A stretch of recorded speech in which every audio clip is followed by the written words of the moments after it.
When you arrive at the scene of a cardiac arrest, time is critical. Compressions should start as soon as possible, and any interruption to those compressions, or no flow time, should be kept to an absolute minimum. It is therefore essential that the airway device is easy, rapid, and reliable to insert. I-gel is a supraglottic airway with a non-inflatable cuff, gastric channel, and other features that make it an ideal choice for cardiac arrest in comparison to more traditional devices. One area of particular importance is the speed and ease of insertion. Unlike a laryngeal mask, there is no need to deflate an I-gel cuff prior to placement or inflate after insertion. This is because the non-inflatable gel-like cuff is specially designed to mirror the anatomy over the laryngeal inlet. One recent independent study has shown I-gel to be 50% faster to insert than the other devices tested, including an ET tube, ProSeal, and classic LMA. I-gel could also be inserted during chest compressions. Another common concern during CPR is regurgitation and aspiration. To help combat this, I-gel incorporates a gastric channel which has three primary functions. Firstly, it provides an early warning of regurgitation, as regurgitant fluid will be seen coming up the gastric channel, allowing appropriate action to be taken. Secondly, a suction tube can be passed down the gastric channel to allow emptying of fluid from the stomach. And thirdly, excess air in the stomach is vented through the gastric channel, reducing the risk of regurgitation. Seal pressure is also important in CPR, as the patient will often require a high airway pressure to enable adequate ventilation.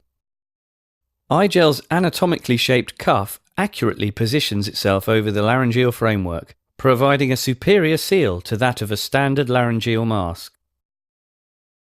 Stability is important for out-of-hospital CPR, as the patient may be in an awkward position and need to be moved. The I-gel's buccal cavity stabilizer aids this in two ways. It naturally adapts its shape to the oropharyngeal curvature of the patient and resists rotation.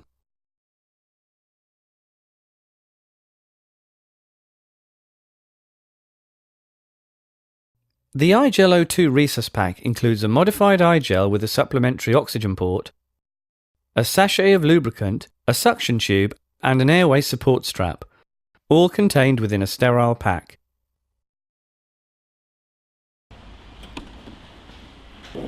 We will now run through the use of I-gel O2 Resus pack in a cardiac arrest scenario.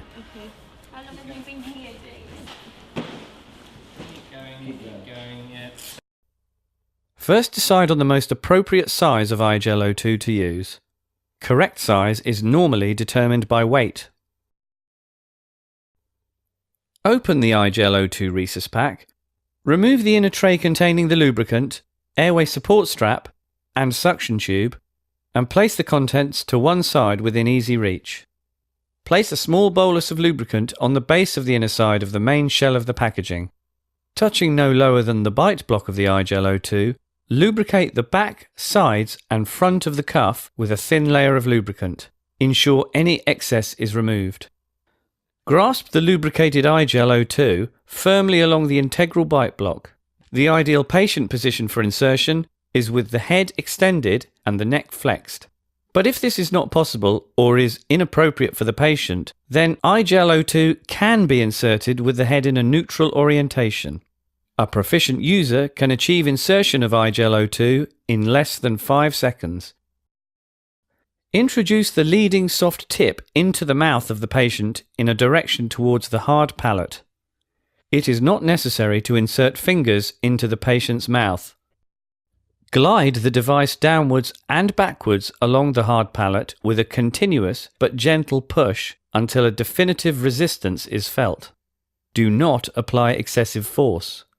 The tip of the airway should be located into the upper esophageal opening. The cuff should be located against the laryngeal framework. The epiglottis should be held in place by the epiglottic rest. The gastric channel should open into the esophagus, and the incisors should be resting on the integral bite block. The I-gel O2 should now be secured in place with the airway support strap, or taped down from maxilla to maxilla. To use the airway support strap, slide it under the patient's neck and secure it to the I-gel O2 hook ring using the appropriate holes on the strap. Ensure there is sufficient tension to hold the I-gel O2 securely in place, but not excessive tension that may cause trauma to the patient. Some adjustment of the strap may be needed. A resuscitation bag can then be connected to the I-gel O2 and ventilation can begin. If your resuscitation protocol incorporates chest compressions in combination with passive oxygenation, rather than positive pressure ventilation, the supplementary oxygen port provides an easy and effective method for delivering oxygen passively to the lungs. To use the supplementary oxygen port, remove the cap from the oxygen port and connect one end of a standard oxygen tube to the port and the other end to a suitable method of oxygen delivery and set to the oxygen flow shown in the instructions for use. When treatment has finished, turn off the oxygen supply, remove the oxygen tubing from the I-gel O2 and replace the port cap. When I-gel O2 is being used conventionally, it is important that the supplementary oxygen port remains closed. If required, a suction tube can be passed down the gastric channel to empty the stomach contents. To use the suction tube, place a small bolus of lubricant over the proximal end of the gastric channel, insert the suction tube a short way down the gastric channel, and move it up and down to prime before feeding the tube down.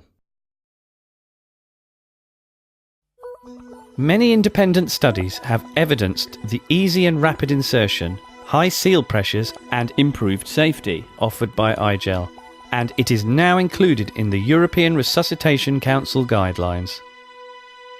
The I-gel O2 Resus Pack. Stay focused on what matters.